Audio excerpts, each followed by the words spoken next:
পুলিশের হাতে গ্রেফতার পুলিশ, ঘটনায় চাঞ্চল্য। পুলিশের হাতে গ্রেফতার পুলিশ, ঘটনায় রীতিমতন শোরগোল।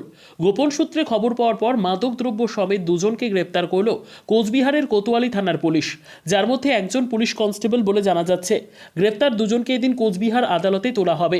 পুলিশ সূত্রে জানা গিয়েছে, বিশেষ সূত্রে খবর পাওয়ার পর কোচবিহার কোতোয়ালি থানার বিশেষ টিম অভিযান চালিয়ে মাদকদ্রব্য সহ এসকে আজিজুল বর্তমান কোচবিহার ক্রাইম ব্রাঞ্চে কনস্টেবল পদে রয়েছেন। অপরজন হলো এসকে শাহবাজ। এরা দুজনেই মালদা জেলার রতুয়া থানা এলাকার বাসিন্দা। এদের কাছ থেকে প্রচুর মাদকদ্রব্য উদ্ধার করেছে পুলিশ। এর পেছনে আরও কেউ রয়েছে কিনা ঘটনার তদন্ত শুরু করেছে পুলিশ।